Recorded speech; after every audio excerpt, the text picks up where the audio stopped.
This Restoration Today special series highlighting women in leadership is brought to you by Spot On Solutions.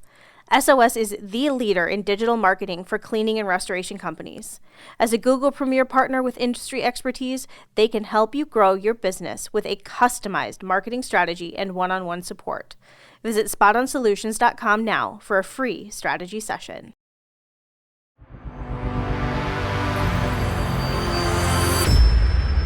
Welcome to a fresh episode of the Restoration Today podcast. Hey, if you're liking what you hear, please leave us a review. We would really appreciate it.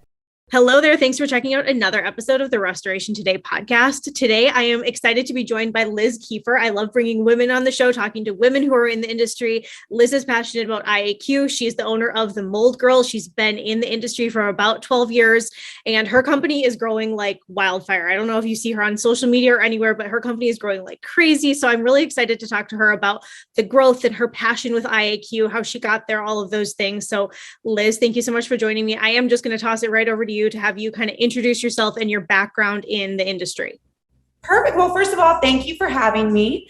I absolutely love what I do. I am extremely passionate about the entire industry, mainly now indoor air quality, and my company is growing. So what a lot of people don't realize about me is they've seen my husband, Robert Kiefer, in the industry, and they never really realized that I was kind of behind the scenes and everything. Originally, I started out with schooling with architecture. I really loved interior design. My brother was an architect, and he said, I hate interior designers. You guys just want to make it pretty. You don't pay attention to structure. So I said, all right, well, I'll do you one better. I'll do architecture with interior design as a side. So I went to school for that. I practiced for a little bit and I got out and I moved to an area that truly didn't interest me in terms of architecture. And I met Robert Keefer, my husband, and he was working for a remediation company. And he said, well, come join me. You can head up the contents department. So this was for another company and I jumped right in. I took hold of contents, loved it at the time. I developed an entire department for contents. I could tell you if someone would call and say, where is this? I would say, well, it's box number 12, halfway down. So I did that for a lot of years. Robert and I ended up owning our own company which was mold remediation, water damage, and a crawl space encapsulation company. I was in those crawl spaces that you see. I did a lot of the work in them. People don't realize that I could wrap columns faster than all of the guys. I added a woman's touch. I was like, it's like wrapping my kids' Christmas presents. I can do this. And that is slowly where I began to love the indoor air quality side of stuff, saying, okay, well, we can clean problems, but how do we fix them? Now, when we had our company, Hydro Hero, even though it was against industry standard, we began to practice both. We were doing indoor air quality and the remediation, which I know is frowned upon, but the area that we were in was very small and it was just needed in the market. A combination of seeing the need for it, and then I ironically got very, very sick from mold. Doctors couldn't figure out what it was. I didn't think mold because, my husband had been working in it for so many years. And he was fine. So why would it be making me sick? So that happened. And then I had twins that were born early and they came home from the hospital and needed perfect indoor air quality.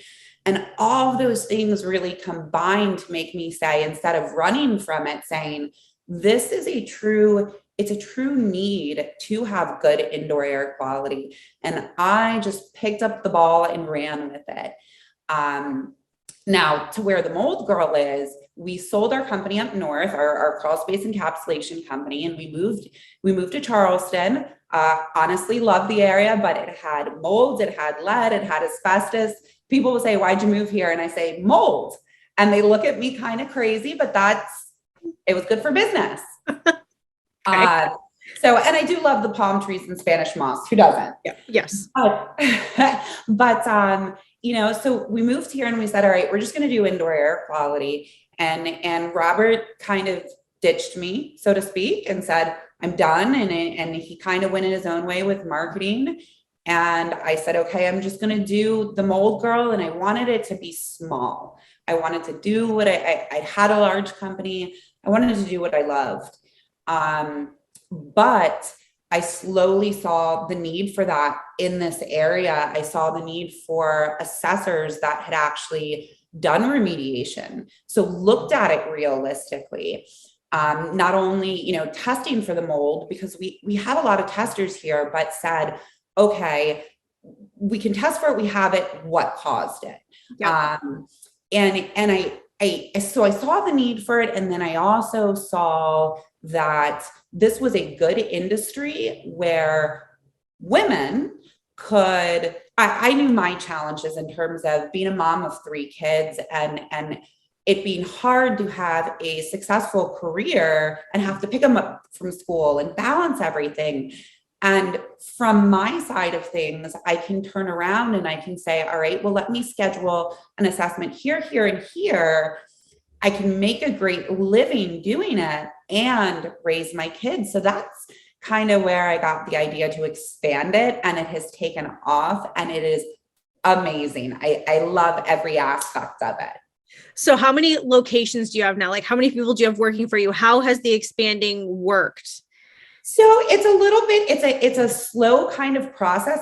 It's great that Robert does the marketing now because we can test locations first. But essentially right now we cover all the way from Savannah all the way up to our newest office in North Carolina in Charlotte that I just opened. I think it was October 1st.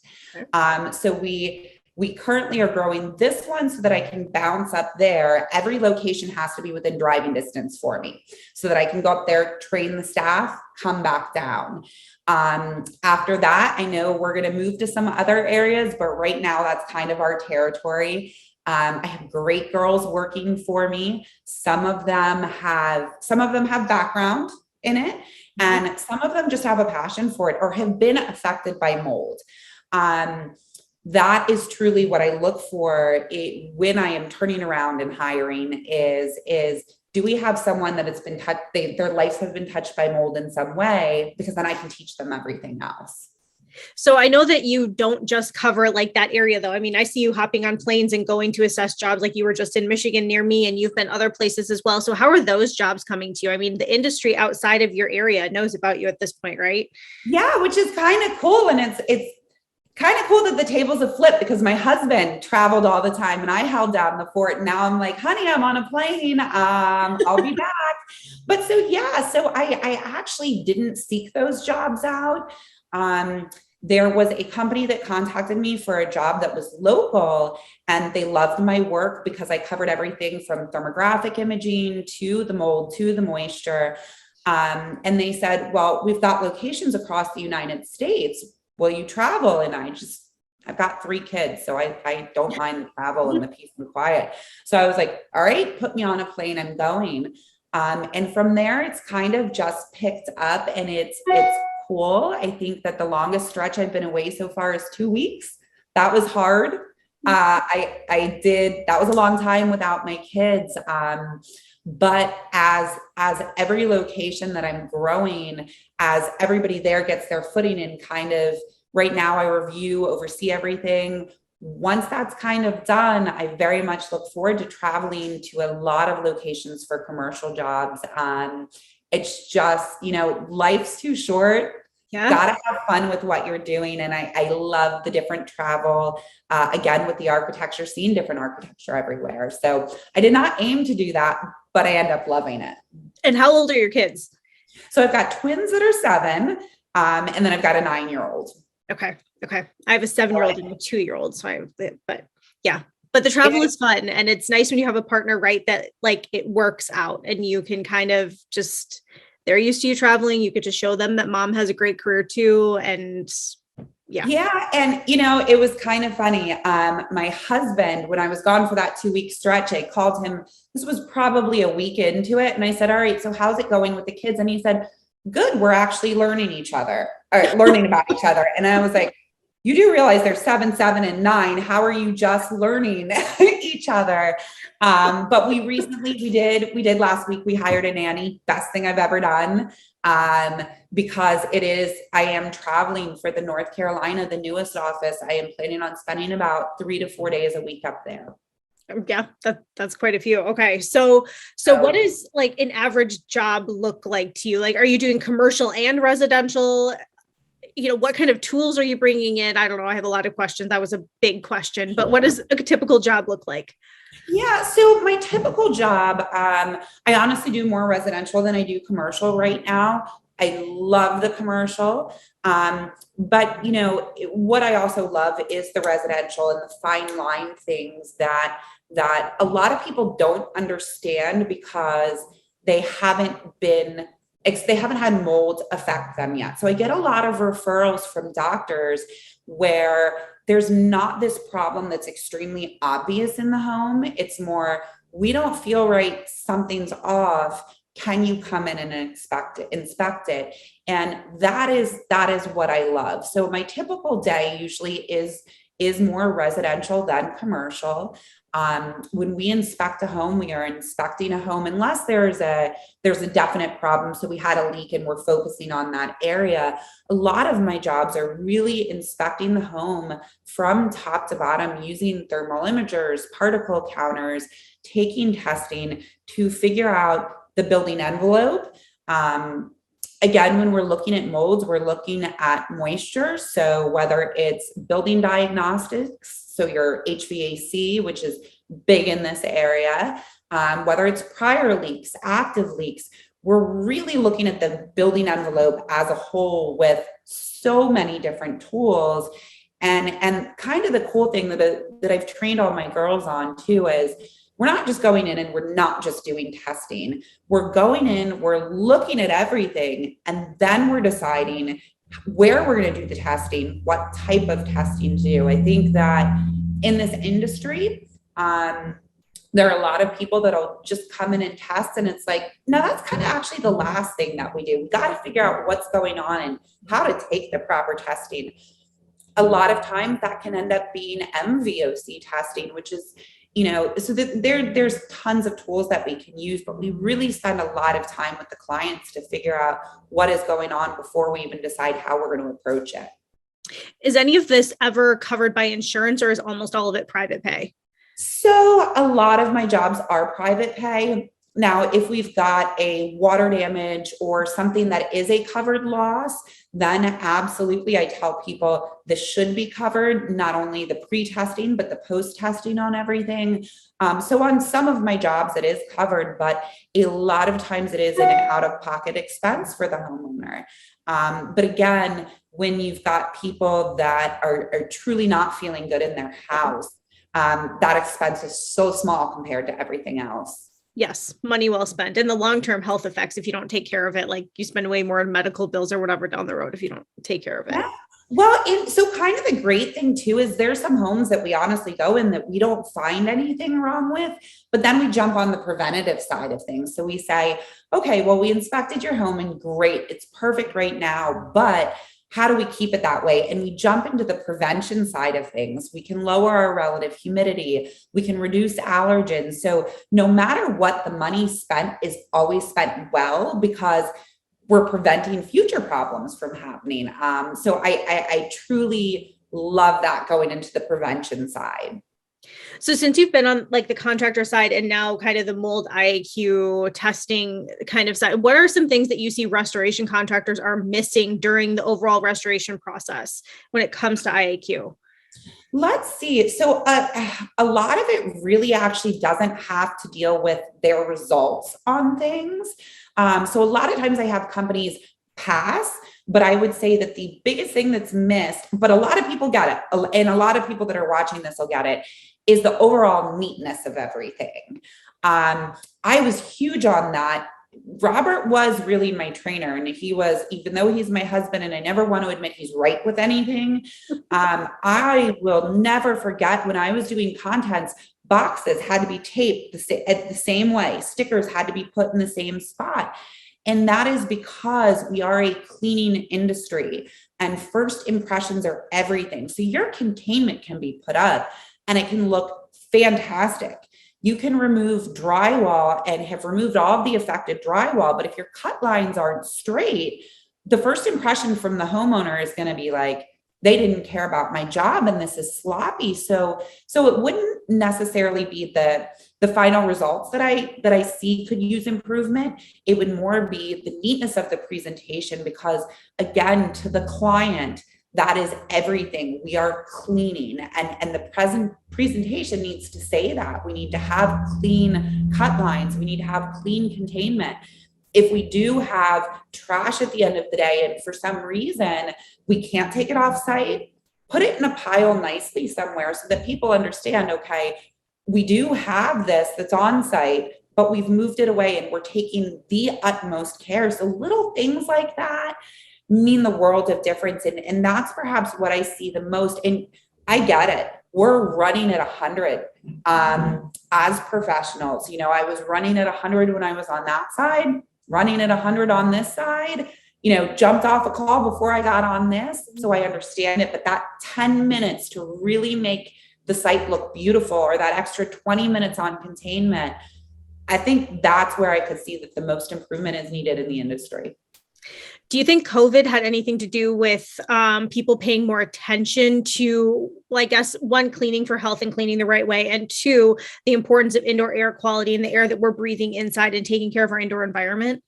Absolutely. I think it did. I know that my calls when COVID hit, as with everybody else, I was like, oh my goodness, are my calls going to slow down?